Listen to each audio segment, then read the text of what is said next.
Mother of आसन, queen of आसन। माँ जमतीका तार छुआ को जत्न निए, काखेई कोड़े स्तन्यपान करे, छोटू बड़ करे। ए आसन जदि तुम समस्ते सबुदिन कर तुम समस्ते मार स्नेह पाई पार योगाभ्यास। योग रूपक मार स्नेह ममता जदि पाइबार अच्छी ताहले सर्वांगासन समस्ते करिवो।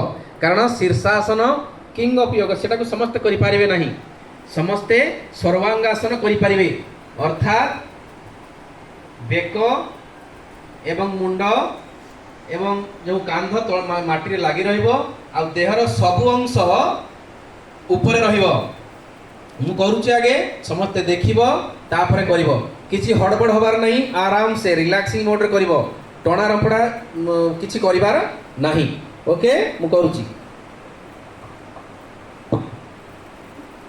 प्रथमे आमे हम कंटा तळु गोड़ को उठेबा को चेष्टा करिबा, कारण रिलैक्स हेइ हम करिवार अछि, हड़बड़ होबार नहीं।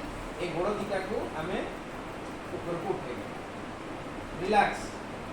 आमे वर्तमान स्टेबल हे गले गोड़ दिटा को ऊपर को उठेई, ठीक अछि। तापरे कोन करबा, आमे दी हाथ रे हमर ए जो टोटल हम ए देह को उठेबा को चेष्टा करिबा, ठीक अछि।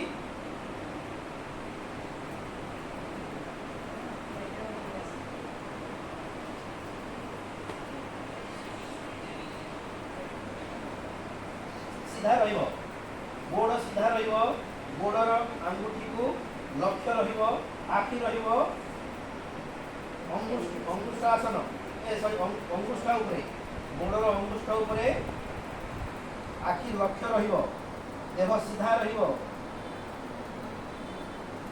सब आसन मानकर माइए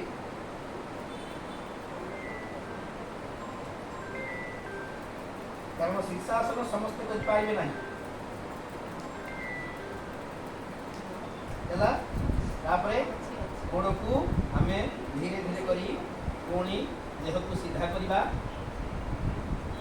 गोड़ सीधा थिबो, आस्ते आस्ते गोड़ को पुणी आमे तळ को मारिबा। ए होची सर्वांगासन रिलैक्स। वर्तमान पुणी आमे समस्त रिलैक्स हे जिबा। सब आसन पर आमे कोन करिबा, शवासन करिबा। जे प्रकार पोजीशन में समस्त सोइछन्ति सोई थांतु, हाथ को रिलैक्सिंग पोजीशन में रखंतु एवं आखि बंद करी दुई भ्रूलता मध्य ध्यान केंद्रित करंतु एवं चुपचाप निष्कंप होइकि सोई जांतु। जेमतिका कौन सी चिंता आपणकर विश्व रे आपणकर नाही, पाठ पढ़ा टेंशन नाही, बापा मांकर गाली सुनिवार नाही, खाद्य खाइबार नाही, खाली सोइबार अछि, सोई पड़िबा निद होइबा। बुझिएला कि नहीं? ये शवासन समस्तंक मुंड मस्तिष्क सबको ठंडा रखिबो, रिलैक्स रखिबो, ब्लड प्रेशर कमेइबो।